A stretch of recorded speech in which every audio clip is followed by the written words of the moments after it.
Principal, Madame la députée de Montarville. Principal, merci, Monsieur le Président. La ministre de l'Immigration a confirmé la semaine dernière sa volonté de hausser encore les seuils d'immigration. C'est tout à fait logique puisque pour la ministre, l'immigration n'est jamais un échec, jamais, jamais. Ce sont ses propos, Monsieur le Président. Bien sûr, si l'immigration n'était jamais un échec, il n'y aurait aucune raison de ne pas hausser les seuils.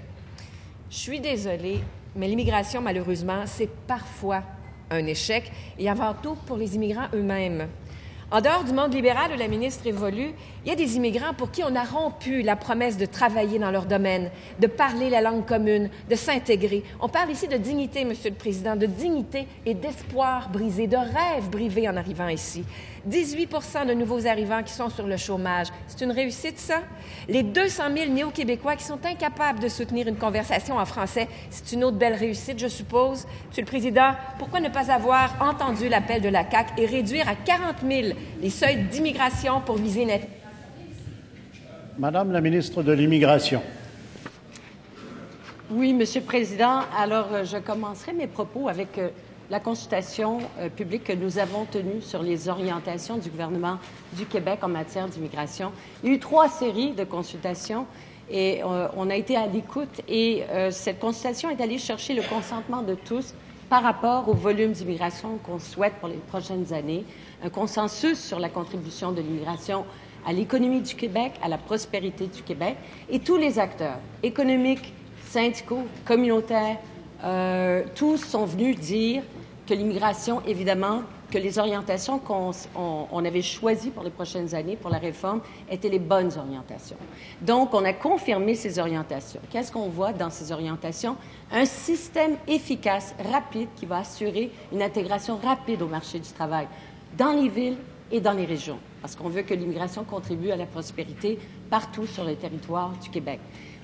Par ailleurs, on augmente à 85 % notre cible d'ici 2017, en 2017, pour les personnes de la classe économique, des travailleurs qualifiés qui parleront français à l'admission. Pourquoi? Pour contribuer à la pérennité. Première complémentaire, Madame la députée de Montarville. Monsieur le Président, il faut dire qu'en consultation, les simples citoyens n'ont pas été entendus. Moi, je les entends. À 40 000, le Québec accueillerait, en proportion de sa population, plus d'immigrants que la France et que les États-Unis. Mais pour la ministre, 50 000, c'est un plancher. Il faudrait viser toujours plus haut, peu importe notre capacité d'intégration, notre capacité d'accueil. Elle est là, la question. Ça, c'est complètement irresponsable. Pourquoi la ministre se plie-t-elle à la volonté de son premier ministre d'atteindre sous peu les 60... Madame la ministre de l'Immigration. Écoutez, je vais citer les économistes qui se sont prononcés en faveur de notre plan.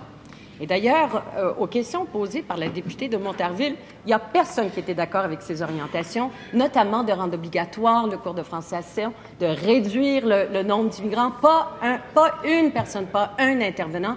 Et aussi, on a eu aussi des gens qui ont contribué à cette consultation par Internet. Mais laissez-moi citer donc les 3 économistes qui ont eu à se prononcer sur le plan. Ils ont parlé du bon plan de la ministre Veil, de la ministre de l'Immigration. Donc, c'est Pierre Fortin et d'autres ministres. Alors, heureusement, le plan triennal d'immigration que la ministre a rendu public en juin évite le genre d'exagération de la CAQ. La ministre... Deuxième complémentaire, Madame la députée de Montarville. La ministre le confirme, là, aucun simple citoyen ne s'est fait entendre à cette consultation. Nous voulons tous une intégration réussie, mais les chiffres sont têtus et le constat est clair. L'intégration sous le gouvernement libéral, c'est un échec. Ce que nous voulons, c'est un emploi pour chaque immigrant, qu'il puisse s'exprimer en français et participer à l'activité économique du Québec. À 50 000, vous en avez fait la preuve, vous n'y arrivez pas, vous devez baisser les seuils à 40 000. La ministre va-t-elle entendre raison? Et oui, pourquoi pas des cours de français obligatoires, Madame la ministre? Madame la ministre de l'Immigration. La ministre propose une légère augmentation du nombre d'immigrants à 52 500 en 2019. Mais surtout, elle annonce un train de mesures destiné à mieux choisir et à mieux intégrer les nouveaux immigrants à l'économie et à la société.